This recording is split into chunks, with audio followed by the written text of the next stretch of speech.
అచ్చ తెలుగు అమ్మాయిగా సినిమా ఇండస్ట్రీలోకి పరిచయం అయ్యి స్వయవరం, మనోహరం, హనుమాన్ జంక్షన్ వంటి కమర్షియల్ హిట్స్తో మంచి ఇంపాక్ట్ని క్రియేట్ చేసిన లయ గారు ఒక చిన్న బ్రేక్ తర్వాత తమ్ముడితో మళ్ళీ ఒక ఇంపాక్ట్ఫుల్ రోల్తో రాబోతున్నారు.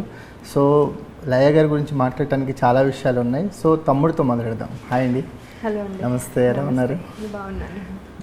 మ్యారేజ్ తర్వాత సినిమాలకి టాటా బాబాయ్ అనుకున్నారా, మళ్ళీ వస్తానని అప్పుడే అనిపించిందా, మళ్ళీ రావాలనే ఉద్దేశం? అంటే అప్పటికి అయితే వస్తాను అంటే ఫ్యూచర్ మనం ఎలా చెప్తాం, అంటే ఇంటెన్షన్ ఒకటి ఉంటుంది కదా, అంటే సినిమా ఇండస్ట్రీకి చాలా ప్యాషన్గా వచ్చారు. అంటే నేనేమనుకున్నానంటే కొంచెం ప్రాక్టికల్లీ కొంచెం కష్టం అవుతుందేమో అని అనుకున్నాను. ఎందుకంటే అప్పుడు ఇంకా ఫ్యామిలీ స్టార్ట్ చేస్తున్నాం, కిడ్స్ చిన్నగా ఉంటారు. సో కిడ్స్ పెద్ద అయ్యాక చూద్దాము అని అనుకున్న మాట అయితే వాస్తవమే. ఎందుకంటే మనం కొంచెం వాళ్ళు ఇండిపెండెంట్గా అవుతే కొంచెం మనం రావడానికి కూడా ఈజీ అవుతుంది అని ఉంది. కానీ అక్కడి నుంచి ప్రాక్టికలీ పాసిబుల్లా కాదా అనేది కొంచెం డౌట్ అవుతుంది. పాటు మదర్ రోల్ కూడా చాలా ఇంపార్టెంట్ కదా లైఫ్లో. అవును, కరెక్ట్. అంటే అది ప్రాపర్ గ్యాప్ తీసుకోవడం కూడా మంచిదేలేండి. ఎందుకంటే కొంచెం రీఫ్రెష్ అయినట్టు ఉంటుంది, కొంచెం కొత్తగా అనిపిస్తుంది. కొంచెం నేను కూడా కొత్తగా ఎక్స్ప్లోర్ చేయొచ్చు. ఆ ఇమేజ్ ఉన్నా కూడా ఆ ఇమేజ్తో పాటు ఇంకొంచెం ఏమైనా కొత్తగా ట్రై చేయడానికి అవకాశం ఉంటుంది. సో కొంచెం గ్యాప్ మంచిదే అని అనిపిస్తుంది. కానీ నేను అయితే ప్లాన్ ఏమీ చేయలేదు, ఎప్పుడు ప్లాన్ ఏమీ చేసింది లేదు. బట్ మిస్ అవుతున్నట్టు అనిపించిందా డ్యూరింగ్ దిస్ పీరియడ్? తప్పకుండా అండి, అనిపిస్తుంది. ఆర్టిస్ట్కి ఎవరికైనా అనిపిస్తుంది. అవ్వట్లేదు అని చెప్తే కష్టం. కాకపోతే అంటే అలా అని అంటే మనం ప్రయారిటీస్ ముఖ్యం కదా. సో అది కిడ్స్ బాధ్యత. అక్కడ ఎస్పెషలీ మనకి ఏమీ హెల్ప్ ఉండదు, ఫ్యామిలీ హెల్ప్ ఉండదు, సపోర్ట్ ఉండదు, ఫ్రెండ్సే ఫ్యామిలీ. సో ఫ్రెండ్స్ హెల్ప్ తీసుకొని అలా అలా చేసి వచ్చేదే. కాబట్టి కొంచెం అక్కడ ఇవన్నీ డిస్ట్రాక్షన్ ఎక్కువ ఉండేది కాదు. ఫ్యామిలీ గురించి చెప్పండి. ఎంతమంది పిల్లలు? ఇద్దరు. నాకు ఇద్దరు పిల్లలండి. మా అమ్మాయి ఏమో ఇప్పుడు ప్రస్తుతానికి 11th గ్రేడ్, మా అబ్బాయి ఏమో 8th గ్రేడ్. ఓకే. హస్బెండ్ అక్కడే సెటిల్ చెప్పారు? అవునండి, ఆయన అక్కడే సెటిల్. ఆయన radiation oncologist, is cancer specialist. So అక్కడే లాస్ ఏంజలస్లో ఉంటాం. ఓకే. ఫ్రెండ్ సర్కిల్లో మీకు ఎప్పుడైనా అలాంటి సజెషన్స్ వచ్చాయి కదా, అంటే ఫ్రెండ్ సర్కిల్లో ఒక యాక్ట్రెస్, హీరోయిన్ ఉంటే ఒక ప్రివిలేజ్ ఉంటుంది. సో అమెరికాలో ఉన్న డేస్లో మీకు అలాంటి ప్రివిలేజ్ దొరికిందా? అంటే అండి ఉండేది మొదట్లో, తర్వాత ఇంకేంటంటే అలవాటు అయిపోయింది. అండ్ మనం కూడా వాళ్ళతో కలవలేదు అనుకోండి, మనం ఒక డిస్టెన్స్ పెట్టామనుకోండి, ఇంకా డిస్టెన్స్ ఎప్పుడు ఉండిపోతుంది. ఆర్టిస్ట్ అంటే మళ్ళీ ట్రై చేయొచ్చు కదా, అలా సజెషన్. అంటే ఫ్రెండ్స్ మామూలుగా ఇప్పుడు స్కూల్ నుంచి ఉన్న ఫ్రెండ్స్ ఎలా అయితే ఉంటారో అక్కడ కూడా నా ఫ్రెండ్స్ అలాగే ఉంటారు. సో వాళ్ళే ఇన్స్టాగ్రామ్ పెట్టు అని వాళ్ళు 5 ఏళ్ల ముందు నుంచి, నేను పెట్టిన 5 ఏళ్ల ముందు నుంచి వాళ్ళు చెప్తున్నా, నేను పెట్టలేదు. ఓకే. సో అంటే ఏమవుతుంది దాంతో, ఏమవుతుంది అంటే లేదు మీరు పెట్టాలి, మీరు పెట్టకపోతే అలా ఎవరెవరో పెట్టేస్తున్నారు. సో వాళ్ళ ఫ్రెండ్స్, వాళ్ళ రిలేటివ్స్ అందరూ పెడుతున్నారు. సో వాళ్ళే పెడుతున్నారు, మీరు పెట్టాలి ఇది అది అంటే ఒక 4-5 years తర్వాత సరే పెడదాం అని చెప్పి పెట్టి, తర్వాత అలా స్మాల్ అప్డేట్స్తో స్టార్ట్ చేసి, తర్వాత వాళ్ళు కూడా వచ్చి ఓకే ఇది చేద్దాం ఇలా కొంచెం ఎక్సైటింగ్గా పెట్టడం చాలా మంచిదైందండి. అసలు మీరు ఏం చేస్తున్నారు ఏంటి అనేది ఈజీగా తెలుసుకోగలుగుతుంది. అవునండి, ఎందుకంటే దాని ముందు అసలు నేను ఎక్కడున్నానో లేను, ఏం చేస్తున్నానో, ఎలా ఉన్నానో ఎవ్వరికీ తెలియదు. అవును. అంటే హీరోయిన్స్కి ఎప్పటికీ ఒకటి ఉంటుంది. సో మళ్ళీ కంబ్యాక్ అవ్వాలంటే ఒక మంచి రోల్తో రావాలి. ఇప్పుడు అప్పటి వరకు ఉన్న ఇమేజ్ని కాపాడుకునే విధంగా, ఎందుకు ఈ క్యారెక్టర్ చేసింది అని అనిపించుకోకూడదు అనే ఒక భయం ఉంటుంది కదా. సో మళ్ళీ కంబ్యాక్ అవుతున్నప్పుడు, మళ్ళీ ఇండస్ట్రీలోకి వద్దాం అనుకున్నప్పుడు, ఈ ఆఫర్ నాక్ చేసినప్పుడు ఫస్ట్ రియాక్షన్ ఏంటి? చాలా ఎక్సైట్ అయ్యానండి. ఎందుకంటే దీనికోసమే వెయిటింగ్. బికాజ్ ఎందుకంటే ఏది పడితే ఇదివరకు వచ్చేవి కొన్ని వర్కౌట్ అవ్వకపోయినా, కొన్ని చాలా అంటే అవి అసలు ముఖ్యమైన రోల్స్ ఏమి కావు. సో అవి గుర్తుండిపోయే రోల్స్ కూడా కావు. ఏంటంటే ఎందుకు వచ్చింది అంత దూరం నుంచి ఇదేం చేయడానికి అని అనిపించుకోకూడదు కదా. సో అలా చూస్ చేసుకున్నప్పుడు ఇది అయితే నాకు అన్ని రకాలుగా కరెక్ట్గా అనిపించింది. అండ్ అది వినంగానే ఫస్ట్ ఒక ఫీల్ వస్తుందండి, అది వెదర్ అది మనము అంటే అది మనం కరెక్టా తప్ప కాదు, మనకు వచ్చిన ఫీల్ ఏంటంటే, నాకు వచ్చింది ఏంటంటే ఇది మిస్ అవ్వకూడదు, ఇది నేను అవుతే బాగుండు. ఎందుకంటే అది కన్ఫర్మ్ కాదు, కాల్ వస్తే కన్ఫర్మ్ కింద కాదు కదా, బికాస్ అది కూడా I'm one of the option అయి ఉండొచ్చు. సో మనం అయితే బాగుండు అని అనిపించిన రోల్ అవుతే ఇది డెఫినెట్గా. మీ ట్రైలర్ చూస్తుంటే కథలో చాలా ఇంపార్టెంట్ పిల్లర్లా కనిపిస్తున్నారు మీరు. ఎందుకంటే సో ఒక ఎమోషనల్ డ్రైవ్ కనిపిస్తుంది మీకు నితిన్ గారికి మధ్య. కథలో ఒక ఎమోషనల్ పాయింట్లో మీరు ఉంటారనిపిస్తుంది, కథని తీసుకెళ్లే పాత్రగా కనిపిస్తుంది. మళ్ళీ చాలా రోజుల తర్వాత మళ్ళీ షూటింగ్ లొకేషన్స్కి వచ్చినప్పుడు మళ్ళీ యాక్షన్ కట్ మధ్య లయ ఎలా ఉంది? అంటే అండి ఫస్ట్ కొంచెం అంటే అలవాటు పోయింది కదా. సో యాక్షన్ అంటే మేము ఏదో సరదాగా మేము రీల్స్ చేసుకునేటప్పుడు యాక్షన్ కట్ అనుకోవడం వేరు, కానీ ఇక్కడ గల్లీ కెమెరాని ఫేస్ చేయడం అనేది కొంచెం టెన్షన్గానే అనిపిస్తుంది. ఎందుకంటే ఇప్పుడు ఇదివరకు చిన్నప్పుడు చేసినప్పుడు మనకేమీ రాదు అని ఆల్రెడీ తెలుసు, ఏమీ ఎక్స్పీరియన్స్ లేదు అని తెలుసు. So it's a first film అని అందరికీ తెలుసు. సో ఏంటంటే పెద్ద ఎక్స్పెక్టేషన్ ఉండదు, ఒకవేళ చేయలేకపోయినా ఎక్స్ప్లెయిన్ చేసి ఆ పేషెన్స్ ఉంటుంది. ఇక్కడ ఏంటంటే అప్పుడు ట్రోల్స్ చేసేవి లేవు, ఆడియన్స్ చాలా పేషెన్స్గా ఉండేవాళ్ళు. ప్లస్ ఏంటంటే ఇంత డిమాండ్, అదే కరెక్ట్, ఆడియన్స్ కూడా ఎంత డిమాండింగ్గా ఇంత కరెక్ట్గా ఎవ్రీథింగ్ పర్ఫెక్ట్గా ఉండాలి అంటే పర్ఫెక్ట్గా ఎవరు ఉండలేరు కదా. సో మామూలుగా కూడా అంటే పర్ఫార్మెన్స్ అని కాదు, మామూలుగా కూడా లైఫ్లో డే టు డే కష్టం కాబట్టి కొంచెం ఒక రకమైన టెన్షన్, ఎలా ఉంటామో ఏంటో ఇప్పుడు కూడా కొంచెం నేను ఇంకా చూసుకోలేదు. సో ఎలా ఉంటానో అని ఒక భయం అవుతే ఉంది. ఇంకా మీకు ఎన్ని రోజులు పట్టిందండి అంటే ఒకసారి లొకేషన్స్కి వెళ్ళిన తర్వాత సెటిల్ డౌన్ అవడానికి కానీ, క్యారెక్టర్ని లోకి ఇన్వాల్వ్ అవడానికి కానీ?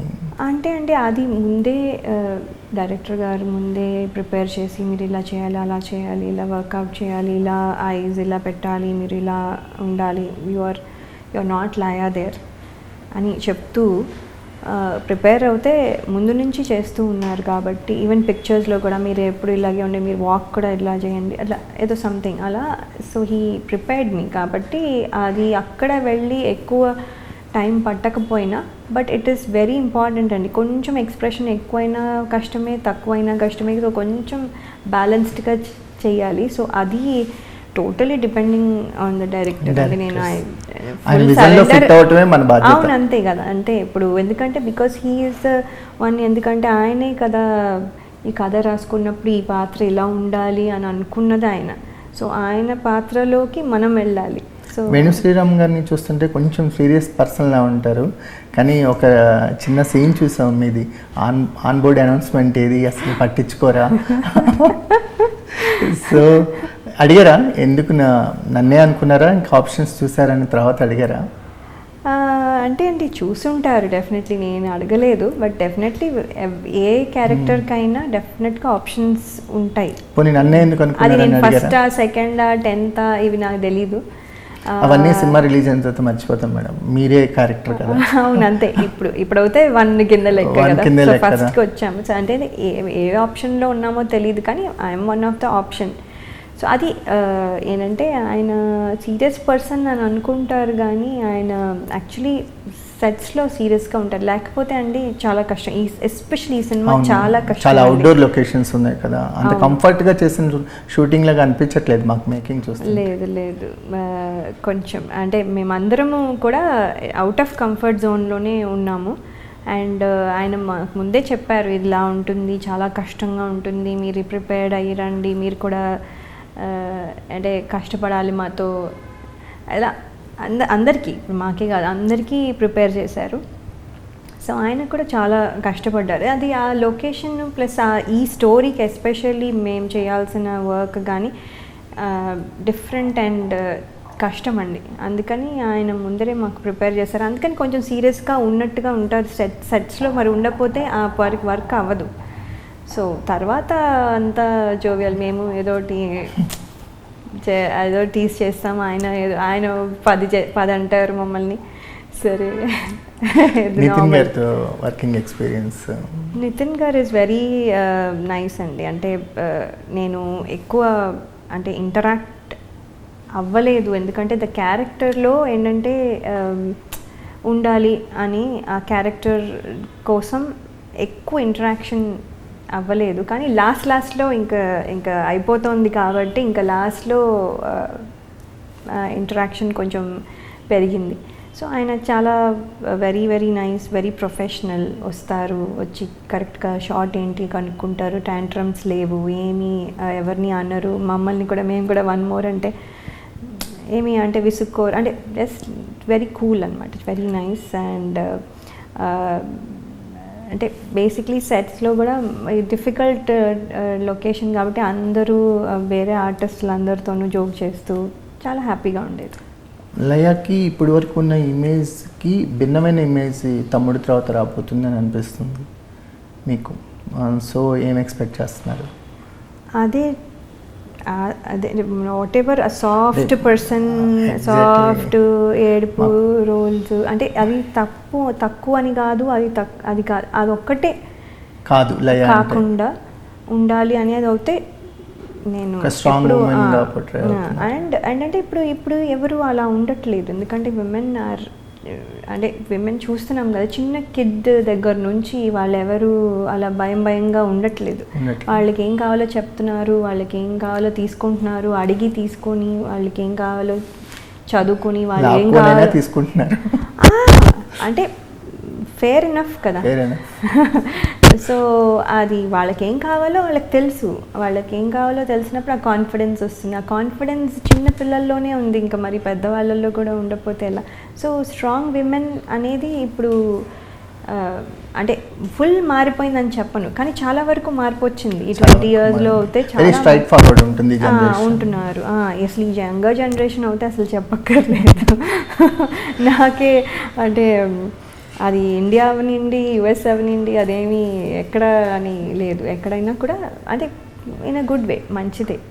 ఎలా ఉన్నాయి స్క్రీన్ షేరింగ్ విత్ వర్ష బొల్లమ్మ కానీ సప్తమి గౌడ కానీ, ఆ ఎక్స్పీరియన్స్ని ఎలా చూస్తారు? వర్ష కూడా వెరీ వెరీ నైస్ గర్ల్ అండి. తను పని చూసుకుంటుంది, తను ఇది. అండ్ మోస్ట్లీ ఏంటంటే చెప్పాం కదా, డిఫికల్ట్ సర్కమ్స్టాన్సెస్లో పని చేస్తున్నాం కాబట్టి సో ఒకళ్ళు ఒకసారి ఒకళ్ళు కంఫర్ట్ చేసుకుని, ఎవరికో ఒకళ్ళు దెబ్బ తగులుతుంది, లేకపోతే ఎవరికో ఒకరికి సిక్ అవుతారు, లేకపోతే ఏదో they will have different things. So ఒకళ్ళు కంఫర్ట్ చేసుకోవడంలో she is also very nice. అందరికీ అందరి సంగతి చూసుకుని మీరు ఓకేనా అలా అడగడం, కన్సర్న్ చేసుకుంటూ వెరీ కన్సర్న్డ్. మీకు స్టోరీ మొత్తం చెప్పారా, మీ క్యారెక్టర్ వరకు చెప్పారా? అంటే స్టోరీ మొత్తం చెప్పారండి. అంటే scene to scene narration, word to word narration కాకపోయినా ఓవరాల్గా కథ వినగానే ఏమనిపించింది? కథ వినగానే చాలా ఎక్సైటెడ్గా ఫీల్ అయ్యానండి. అదే అంటే నా రోలే కాకుండా కథ బేసిక్లీ మనం ఇంపార్టెంట్. అంటే మన రోల్ కథ బట్టే కథ ఉంటుంది, లేకపోతే అది అదొక సెపరేట్ థింగ్ లాగా ఉంటుంది. సో ఇట్ బ్లెండ్స్ వెల్ అన్ని క్యారెక్టర్స్. యాక్చువల్లీ నేను ఇప్పుడు ఆనెస్ట్లీ చెప్తున్నా, నేను ఇప్పుడు ఝాన్సీ కిరణ్మయి రోల్ చేస్తున్నా, కానీ మీరు పిక్ చేసుకోమంటే నేను ఏ క్యారెక్టర్ పిక్ చేసుకోవాలో తెలీదు. నేను అన్ని క్యారెక్టర్స్ నాకు ఇష్టమే, అలా అంత బాగున్నాయి. అది నేను ఎగ్జాజరేట్ చేయట్లేదు, ఇదేదో తమ్ముడు నా సినిమా కాబట్టి నేను చెప్పాలి కాబట్టి కాదు. అన్ని క్యారెక్టర్స్ వాళ్ళకి కావాల్సిన చిన్న క్యారెక్టర్ కూడా అండి, వాళ్ళకి ఊరికేనే అవుతే ఎవరు ఉండరు. Exactly okay, purpose. అండ్ ఒక్క డైలాగ్ అయినా ఎఫెక్టివ్ డైలాగ్ అది లేకుండా వెళ్ళదు. అది లేకపోతే అసలు వాళ్ళు ఉండాల్సిన అవసరం లేదు కదా. సో అలా అనమాట. సో అందరి క్యారెక్టర్సు స్క్రీన్ టైం ఎంత ఉంది, ఇది ఉంది, ఇవి నాకు తెలియవు, బికాజ్ మేము చేసామంతే. అది ఎంత ఉంది, ఎలా వస్తుంది, అవి నాకు తెలియకపోయినా, స్క్రీన్ టైం ఇవన్నీ కాకపోయినా, బట్ ఏంటంటే అన్ని రోల్స్ ఇంపాక్ట్ఫుల్. అండ్ ఎస్పెషలీ ఎంతమంది లేడీస్ ఉన్నారు, ఈవెన్ లిటిల్ గర్ల్తో పాటు అందరూ అమ్మాయిలే. సో అది చాలా అంటే రేర్గా చూస్తాము, ఎక్కువగా అబ్బాయిలని చూస్తూ ఉంటాము సో సినిమాల్లో. సో ఇందులో ఎంతమంది అమ్మాయిలు నితిన్ గారి చుట్టూ ఇంపార్టెంట్గా. అవును, ఈ పోస్ట్లో చూస్తే అందరూ అమ్మాయిలే కనిపిస్తారు.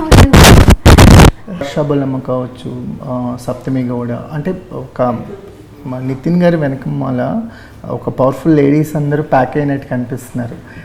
వాళ్ళతో స్క్రీన్ షేరింగ్ ఎక్స్పీరియన్స్ కానీ, చాలా రోజుల తర్వాత మళ్ళీ కో ఆర్టిస్టులతో వర్క్ చేయడం ఎలా అనిపించింది లయ గారు? అంటే వీళ్ళందరితో నేను ఎవరితోనూ వర్క్ చేయలేదు. అందరూ కొత్త వాళ్ళే నాతో, అంటే నేను వర్క్ చేయలేదు.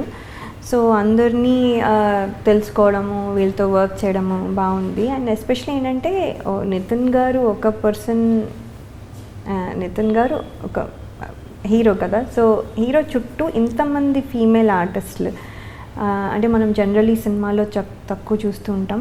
ఇది ఉండడం అనేది స్పెషల్గా అనిపించింది. చెప్పినప్పుడే అనుకున్నాను, అబ్బో, అంటే మనం జనరల్లీ నేను సినిమాలు చూస్తుంటే వెతుక్కోవాల్సి వస్తుంది, ఎక్కడ ఫీమేల్ రోల్స్ ఉన్నాయి, ఎవరెవరు బాగా చేశారు. ఎందుకంటే మేము ఎక్కువగా అంటే అది అబ్జర్వ్ చేయడానికి ట్రై చేస్తూ ఉంటాం కాబట్టి. సో ఇక్కడ వెతుక్కోవాల్సిన అవసరం లేదు. ఎవ్రీవన్, అది నెగటివా పాజిటివా, ఇదా అదా లవ్వా ఇదా ఏదో అనుకోండి, ఏదైనా what ever it is, everyone చాలా అవసరం. అందరూ చాలా బాగా చేశారు అని నేను ఫీల్ అవుతున్నాను. నేను చూసిన కొంచెం వరకు, బికాస్ నేను డబ్బింగ్ చెప్పినప్పుడు చూసిన కొంచెం వరకు చాలా బాగా చేశారు. అండ్ నేను పర్ఫార్మెన్స్ వైల్ డూయింగ్ కూడా చూస్తాను కదా, చాలా బాగా చేశారు. వేణు శ్రీరామ్ గారి ప్రీవియస్ మూవీస్ చూసారా? చూశానండి. ఓకే, మాకు ఎంసీఏలో భూమిక గారి క్యారెక్టర్ చాలా పవర్ఫుల్గా, కథకి చాలా ఇంపార్టెంట్గా అనిపిస్తుంది. మళ్ళీ వకీల్ సాబ్ తర్వాత, వకీల్ సాబ్లో కూడా ఉమెన్ రోల్ చాలా స్ట్రాంగ్గా కనిపిస్తుంది. తమిళ్లో కూడా అలాగే అనిపిస్తుంది. ఆయనకి సినిమాల్లో ఉమెన్ క్యారెక్టర్స్ మోస్ట్ ఇంపాక్ట్ఫుల్గా, పర్పస్ఫుల్గా, అంటే కథనికి పట్టుకొని ఉంటాయి క్యారెక్టర్స్. సో మాకు అవి కనిపిస్తున్నాయి వరుసగా ఆయన సినిమాలు చూస్తుంటే. అవునండి, ఆయన కూడా చెప్పడం మొన్ననే చెప్పారు కూడాను. ఆయన నేను విమెన్ని కానీ, ఒక అక్క, ఒక మదర్, ఒక సిస్టర్, ఒక ఇలా ఏదైనా ఉనిండి ఒక రిలేషన్షిప్స్ ఇలా లేకుండా నేను అసలు కథ రాయలేనని చెప్పారు. సో అది కరెక్టే కదా ఇప్పుడు, ఎందుకంటే మన రెగ్యులర్లో ప్రీవియస్ మూవీస్ కూడా ఆ ట్రాక్ ఉంది. అవును, అండ్ బెస్ట్ సాంగ్ వకీల్ సాబ్లో మగువా మగువా, అది నాకు చాలా రోజుల వరకు ఆయన పాట నాకు తెలీదు. Tribute to all the women, best song that you can give to women కదా. అది మళ్ళీ దాన్ని బీట్ చేసే సాంగ్ మళ్ళీ ఎప్పుడు వస్తుందో వీ డోంట్ నో. అది ఎవరైనా రిలేట్ అవుతారు. అండ్ వేరే వాళ్ళు ఉమెన్ గురించి చెప్పాలన్నా అదే సాంగ్ పిక్ చేసుకుంటారు. అది వినడానికి కూడా చాలా బాగుంటుంది, ఆ లిరిక్ కూడా హ్యాపీగా ఉంటుంది. అసలు బెస్ట్ సాంగ్ అసలు actually that you can gift అది విమెన్కి గిఫ్ట్ ఇవ్వాల్సిన బెస్ట్ సాంగ్ అది దాన్ని బీటే చేయలేరు. సో అంటే ఇప్పుడు మీరు అన్నట్టుగా ఎంసీఏలో భూమిక గారు ఉన్నారు ఇలాగా అంటున్నారు. సో ఎవ్రీథింగ్ కానీ మీరు చూడండి, అన్ని స్ట్రాంగ్ క్యారెక్టర్సే, ఆయన అన్నిటికీ డిఫరెన్స్ ఉంటుంది. సో ఈవెన్ వకీల్ సాబ్లో కూడా ముగ్గురు ఉంటారు, ముగ్గురు డిఫరెంట్ మళ్ళీ. సో అది కెరీర్ స్టార్టింగ్ నుంచి అది కంటిన్యూ అవుతూ వస్తుంది. ఆయన సినిమాల్లో ఉమెన్ క్యారెక్టర్స్ని చాలా స్ట్రాంగ్గా ఎక్స్పెక్ట్ చేయొచ్చు, చాలా ఎమోషనల్గా ఎక్స్పెక్ట్ చేయొచ్చు. కథకి చాలా కథని పట్టుకొని ఉంటాయి క్యారెక్టర్స్. ఎప్పుడు కథలో కళ వచ్చిపోవటం కాదు, కథతో ఉంటాయి క్యారెక్టర్స్. అవునండి, అది అలాగే, అంటే దట్ ఈస్ స్ట్రెంగ్త్ అనిపిస్తుంది.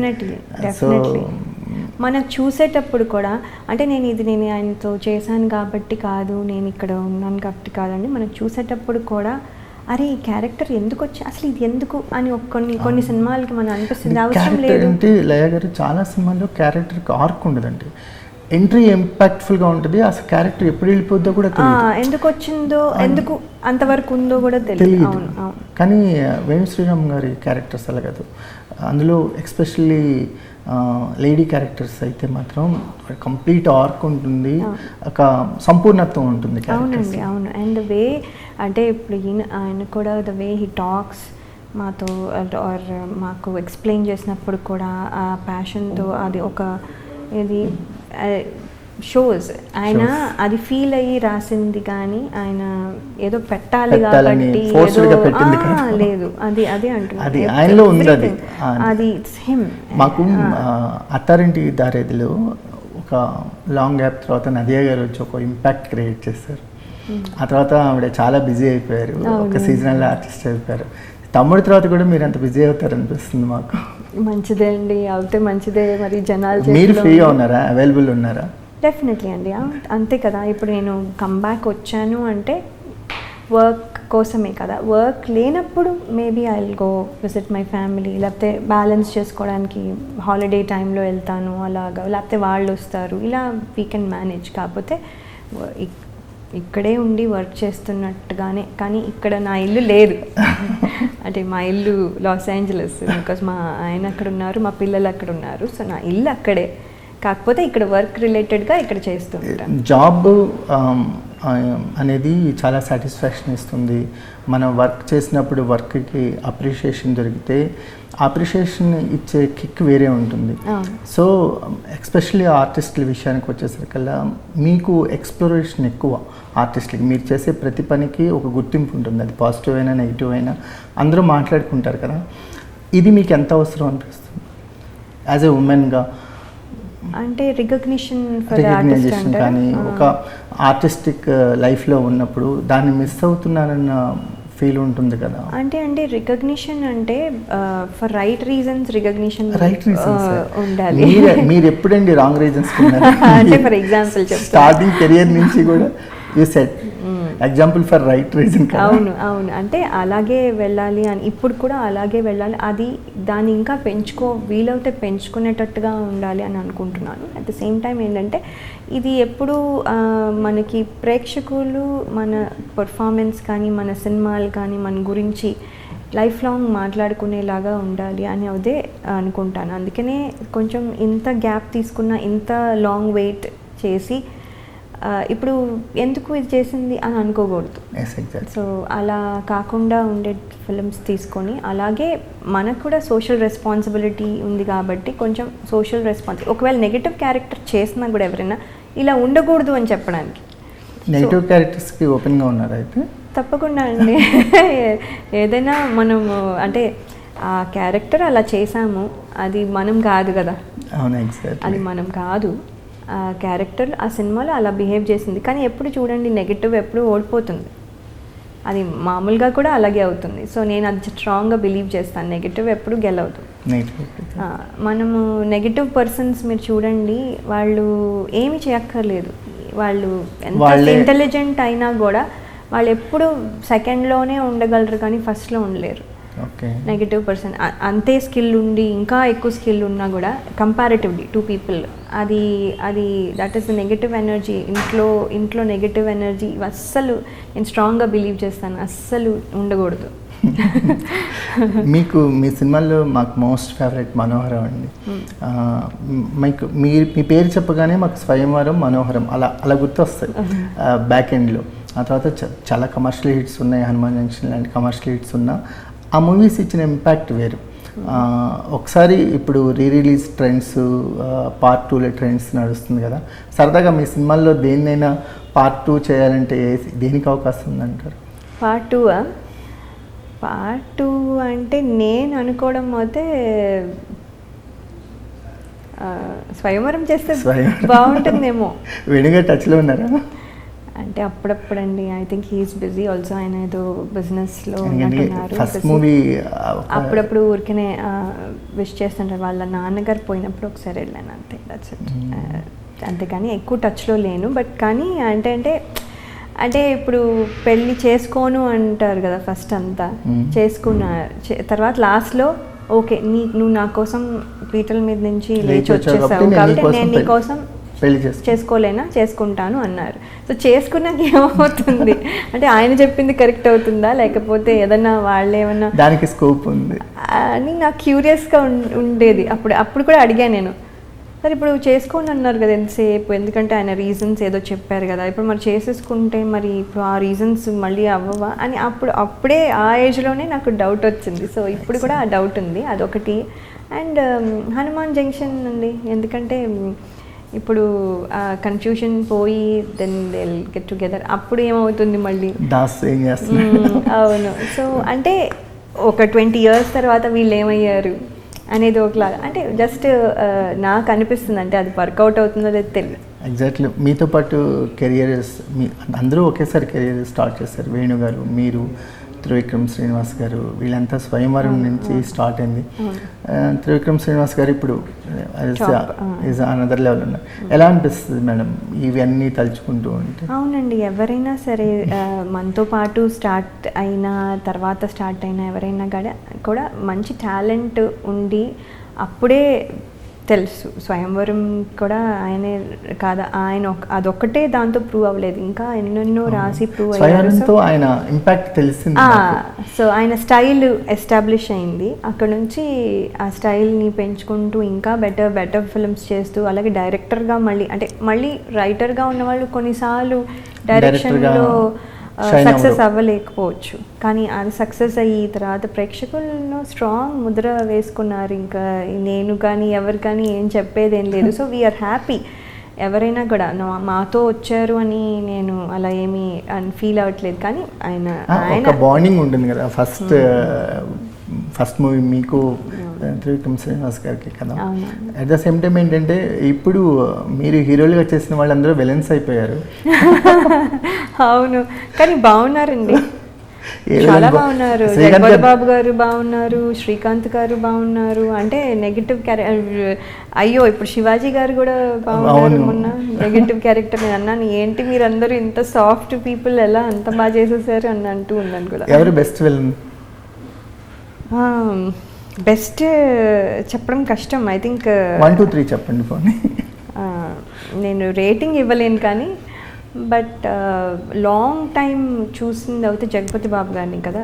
నెగిటివ్ రోల్లో చూసింది చాలా ఎక్కువ రోజులు జగపతి బాబు గారిని. అండ్ ఆయన సాల్ట్ అండ్ పెప్పర్ లుక్ కొంచెం ఇంప్రెసివ్గా, ఆయన ఒక్కొక్క సినిమాకి ఒక్కొక్క లుక్ మారుస్తూ ఉంటారు. సో అది అఖండతో శ్రీకాంత్ గారు భయపెట్టారు. అమ్మో అసలు శ్రీకాంత్ గారిని చూస్తేనే అంటే ఎవ్రీ మసిల్ మూవ్ అయ్యి ఆయన అసలు అది వే టూ మచ్. అది చేయడానికి ఎంత ఎనర్జీ కావాలి, లోపల నుంచి ఎంత ఎనర్జీ తీసుకొచ్చి ఉంటారు అనుకున్నాను. అమ్మో అది చాలా చాలా కష్టమైనది. ఆయన చాలా బాగా చేశారు. అదే అంటున్నాను, they are all good actors అండి, అంత మంచి యాక్టర్స్. ఇప్పుడు ఎవరిని పిక్ చేసుకోగలం? సూపర్బ్. ప్రొడక్షన్ సపోర్ట్ గురించి ఏం మాట్లాడతారు? దిల్ రాజు గారి గురించి కానీ. సో కమ్బ్యాక్ మూవీకి ఒక ప్లాట్ఫామ్ అనేది వెరీ ఇంపార్టెంట్ కదా. So is under the banner of Dil Raju గారు. దిల్ రాజు గారు చాలా మందికి ఆపర్చునిటీస్ ఇచ్చారు. చాలామంది టెక్నీషియన్స్, డైరెక్టర్స్ అండ్ ఆర్టిస్ట్ని ఇంట్రడ్యూస్ చేశారు. తర్వాత వాళ్ళకి ఒక ప్లాట్ఫామ్ క్రియేట్ చేసి వాళ్ళని స్టెప్ బై స్టెప్, అంటే వెన్ దెర్ ఇస్ టాలెంట్ అని he will never let go. అంటే ఆయనకి తెలుసు ఎవరికి టాలెంట్ ఉంది ఎవరికి లేదు అని. సో ఏంటంటే అది ఆయన స్ట్రెంగ్త్. హీ కెన్ రీడ్ ఈ సినిమా బాగుంటుంది, ఈ సినిమా బాగుండదు. ఒక బేసిక్ యూనో అది ఎలా గాడ్ గిఫ్టెడా లేకపోతే ఎక్స్పీరియన్సా ఏమో తెలియదు, కానీ but he has tremendous knowledge. When he's talking also we can see. అంటే ఇప్పుడు ఏఐ గురించి ముందే వెళ్ళడము, అలాగే ఇప్పుడు దిల్ రాజు గారి డ్రీమ్స్, న్యూ టాలెంట్, అది చాలా చాలా క్రియేటివ్. అంటే ఈ ఐడియా బికాస్ కొత్త వాళ్ళకి ఎలా రావాలో తెలియదు. సో ఇప్పుడు he's creating a platform. I think it's still beginning. తర్వాత it will help a lot అనిపిస్తుంది నాకు. అందుకని ఇవన్నీ is a creative person himself too. ప్రొడ్యూసర్గా ఉండి డబ్బులు పెట్టడమే కాదు, హీఈస్ క్రియేటివ్. అండ్ ఇంతమందిని లీడ్ చేస్తున్నారు. Film chamber president, he's leading and he's talking with the government ఎవరికి కావాలి. సో ఏంటంటే basically he is very knowledgeable and all that. So అలాంటి పర్సన్ దగ్గర మేము పనిచేయడం చాలా హ్యాపీగా ఉంటుంది కదా. It's a honour for us to. అది కూడా ఫస్ట్, అంటే నేను ఇది ఫస్ట్ ఫిల్మ్ కానీ ఫీల్ అవుతున్నా. ఎగ్జాక్ట్లీ. తమ్ముడి టైటిల్ నితిన్ గారు, పవన్ కళ్యాణ్ గారి ఫ్యాను. సో వాళ్ళకి తమ్ముడు టైటిల్కి నితిన్ గారికి ఒక కనెక్షన్ ఉంటుంది అనమాట. అంటే అఫ్కోర్స్ అండి, అంటే అలా ఫ్యాన్స్ ఓన్ చేసుకుని ఫీల్ అవడంలో తప్పు లేదు, బట్ ఐ థింక్ అది దాని గురించి పెట్టినది కానీ కాదు. సెట్ అయింది అలా. ఎందుకంటే ఇది బ్రదర్ అండ్ సిస్టర్ మీద స్టోరీ కాబట్టి తమ్ముడు అనగానే ఒక అక్క మీద స్టోరీ అని హింట్ కూడా తెలిసిపోతుంది జనాలకి. అంటే మీ ట్రైలర్తో చాలా క్లారిటీగా చెప్పేశారు కదా ఏంటి. సో యా, అందుకని ఏంటంటే అలా పెట్టుకోవడం జరిగింది. అంటే ఇప్పుడు అది పెట్టుకున్నాం కాబట్టి అంతే న్యాయం చేయగలరు అని ఫీల్ అయి ఉంటేనే నమ్మకం, కాన్ఫిడెన్స్ ఉంటుంది. థ్యాంక్ యూ వెరీ మచ్ అండి. అంటే తమ్ముడితో మీ ప్రయాణం స్టార్ట్ అయింది, సో మరిన్ని డిఫరెంట్ రోల్స్లో మాకు కనిపిస్తూ ఉండాలని, ఇక్కడే ఉండిపోవాలని కోరుకుంటున్నాను. Thank you so much. Wish you all the best. Thank you so much. Thank you.